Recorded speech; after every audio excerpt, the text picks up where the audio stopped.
রিজিকের চিন্তায়, রিজিক জীবিকা, বাংলায় অনুবাদ করি জীবিকা। রিজিক মানে শুধু কিন্তু খাওয়া দাওয়া না, রিজিক মানে শুধু ভাত কোরমা পোলাও ফল ফলাদি খাওয়া না। আপনার সন্তানও আপনার জন্য রিজিক। সুন্দর একটা পরিবেশ আপনার জন্য রিজিক। শান্তি, স্বস্তি, মনের ভিতরে প্রশান্তি, এটা আপনার জন্য রিজিক। সুন্দর একটা বাড়ি, সুন্দর একটা ফ্যান, এসি, এগুলো আপনার জন্য রিজিক। আপনার ভালো একজন বন্ধু, ভালো একটা আত্মীয়, এগুলো আপনার জন্য রিজিক। আল্লাহ সুবহানাহু ওয়া তাআলা রিজিকের অনেক বড় কনসেপ্ট আমাদেরকে দিয়েছেন। তারপরে আমরা রিজিক বলতে মূলত বুঝি খাওয়া দাওয়া। মূলত বুঝি কি? খাওয়া দাওয়া। ঠিক আছে, খাওয়া দাওয়া নিয়েই কথা বলি। এই পেটে সামান্য খাবার দিতে হবে, তাই না? এই পেটে সামান্য খাবার দিতে হবে, যাই খান না কেন, কোরমা খান, পোলাও খান, আর পান্তা ভাত খান, হ্যাঁ, যাই খান, হজম হওয়ার পরে কি ভিন্ন কিছু হয়? হ্যাঁ, ভিন্ন কিছু হয় না। তারপরও খাই, খেতে মজা লাগে। আল্লাহ সুবহানাহু ওয়া তাআলা স্বাদ দিয়েছেন মুখে, হ্যাঁ, যতক্ষণ খাই ততক্ষণ মজা লাগে। খাচ্ছেন, হালাল হারাম বাজ বিচার অনেকে করি, অনেকে করছি না। এই রিজিকের চিন্তায় আমাদের রাতে ঘুম হয় না। এই রিজিকের চিন্তায় 24টা ঘন্টা আমরা ব্যস্ত থাকি। 24টা ঘন্টা কিভাবে 2 টাকা আছে সেটাকে 3 টাকা বানানো যায়, কিভাবে 1 লাখ টাকা আছে সেটাকে 2 লাখ টাকা বানানো যায়, কিভাবে 1 কোটি টাকা আছে সেটাকে 2 কোটি টাকা বানানো যায়, কিভাবে 1000 কোটি টাকা আছে সেটাকে 1500 কোটি বানানো যায়, 2000 কোটি বানানো যায়, কিভাবে আমার 5 কাঠা জমি আছে সেখানে 10 কাঠা বানানো যায়, কিভাবে একটা ফ্ল্যাট আছে সেটাকে 10টা ফ্ল্যাটে রূপান্তরিত করা যায়, কিভাবে আমার একটা বাড়ি আছে সেখানে 5 তলার জায়গায় 10 তলা করা যায়।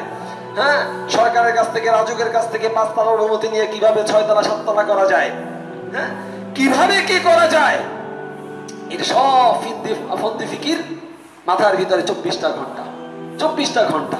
আল্লাহ সুবহানাহু ওয়া তাআলা বহু জায়গায় বলেছেন, কে যদি দুনিয়া চায় আল্লাহ তাকে দুনিয়া দেন। কে যদি দুনিয়া চায় আল্লাহ তাকে দুনিয়া দেন। দিয়েছেন বহু মানুষকে। কেন ফিরআউনকে দেন নাই আল্লাহ দুনিয়া? দিয়েছেন। লাইসা লাহু ফিল আখিরাতি মিন খালাক। আখিরাতে তার সামান্য কিছু থাকবে না। আখিরাত তো দূরের, আরো পরের কথা, মৃত্যু বা কিয়ামতের কথা। আখিরাত তো শুরু হয়ে গেছে তার। মানুষ মরার পরই আখিরাত শুরু হয়ে যায়। আলামে বারযাখের মাধ্যমে, কবরের জীবনের মাধ্যমে শুরু হয়ে যায়। কত ধনী মানুষ, কত ক্ষমতাধর মানুষ এই পৃথিবীতে এসে ক্ষমতা দেখিয়ে চলে গেছে। খারাপের খারাপ ফিরআউন, নমরুদ এই পৃথিবীতে দেখে নাই। ভালোর ভালো আদম থেকে শুরু করে মুহাম্মদ সাল্লাল্লাহু আলাইহি সাল্লাম পর্যন্ত অসংখ্য নবী রাসূল এই দুনিয়ার বুকে এসেছেন। কে ডেকেছেন? কে? একজন, কেউ না। ঈসা আলাইহিস সালামকে আল্লাহ সুবহানাহু ওয়া তাআলা উঠিয়ে দিয়েছেন। জমিনে এখন কেউ নেই। কোন নবী, কোন ওয়ালি, কোন সাহাবী, কোন সালেহ নেককার মানুষ স্থায়ী হয় নাই। যেই ভালো কাজ করুক, খারাপ কাজ করুক, কোথায় চলে গেছে? কবরে চলে গেছে। কবরে যাওয়ার পরে কি হচ্ছে জানি না, কিন্তু এতটুকু বলি, দুনিয়ার জীবনে যারা চেষ্টা করে, দুনিয়ার একটা সুন্নাহ আছে, দুনিয়ার একটা সিস্টেম আছে। এই সিস্টেম অনুযায়ী চেষ্টা করলে পরে দুনিয়ার জীবনে আল্লাহ তাআলা সফলতা দেন। দুনিয়ার কিছু ম্যানেজমেন্ট সিস্টেম আছে। এ বলতে পারেন, ভাই আল্লাহ সুবহানাহু ওয়া তাআলার কাছে তো এই দুনিয়ার সামান্য পরিমাণ মূল্য নাই, তাহলে আল্লাহ বিল গেটসকে এত সম্পদ দিচ্ছেন কেন? মেক্সিকোর কার্লোস স্লিম হেলুকে এত পয়সা দিচ্ছেন কেন? আল্লাহ তাআলা অমুককে এত পয়সা দিচ্ছেন কেন? দুনিয়ার তো আল্লাহর কাছে মূল্য নাই, তাহলে আল্লাহ তাদেরকে এত নিয়ামত দিয়েছেন কেন? ভাই, দুনিয়ার কিছু সুন্নাহ আছে, দুনিয়ার কিছু নিয়ম আছে। এই দুনিয়ার ব্যাকরণ, দুনিয়ার গ্রামার, দুনিয়ার ম্যানেজমেন্ট অনুযায়ী কারো যারা চলে, আল্লাহ সুবহানাহু ওয়া তাআলা ওই দুনিয়ার ম্যানেজমেন্টের কারণে তাদেরকে দেন, কিন্তু তাদের জন্য আখিরাতে কিছু নেই। আবার যারা এই দুনিয়ার ম্যানেজমেন্ট সিস্টেমকে ফলো করে, দুনিয়ার উপকরণগুলোকে ব্যবহার করে, কিন্তু এর মাধ্যমে আখিরাতকে তালাশ করে, আখিরাত অর্জন করতে চায়, আল্লাহ সুবহানাহু ওয়া তাআলা তাদেরকে দুনিয়াও দেন, আখিরাতও দেন। এরকম ভুরি প্রমাণ রয়েছে, ভুরি প্রমাণ রয়েছে। আপনি বিল গেটসের উদাহরণ দেখেন, আব্দুর রহমান আস-সুমাইতের উদাহরণ দেখেন না, শেখ রাজিহির উদাহরণ দেখেন না, সৌদি আরবের আল্লাহজি ব্যাংকের যিনি মালিক। এরকমের বহু অসংখ্য হাজার হাজার বিলিয়নিয়ার ট্রিলিয়নিয়ার মুসলমানদের মধ্যে আছে, তারা দান করছে। আমরা 5 টাকা দিয়ে 10 বার ফটো তুলি, কিন্তু বহু মানুষ আছে কোটি কোটি ডলার দিয়ে, কোটি কোটি রিয়াল দান করে একটা বাড়ির জন্য নামটাও জানতে পারবেন না। গত সপ্তাহে মারা গিয়েছেন, আপনারা সবাই জানেন, সবার ঘরে আছে হিসনুল মুসলিম, একটা ছোট্ট দোয়ার বই।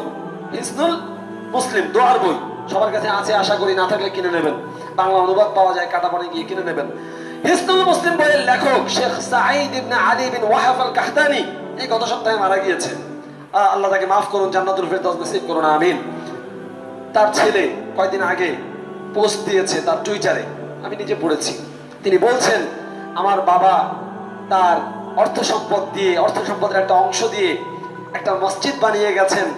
এই পুরো মসজিদটা তার অর্থ সম্পদের টাকায় হয়েছে, কিন্তু তিনি মারা যাওয়ার আগ পর্যন্ত আমরা সন্তানরা জানতাম না যে আমার বাবার টাকায় এই মসজিদ হয়েছে।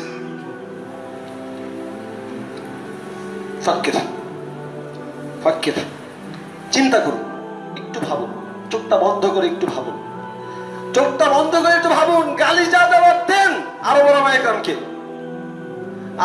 ইকরামকে গালি যা দেওয়ার দেন সেটা আপনার আমার নামে যোগ হবে, কিন্তু এরকম দৃষ্টান্ত দুই একটা দেখান তো।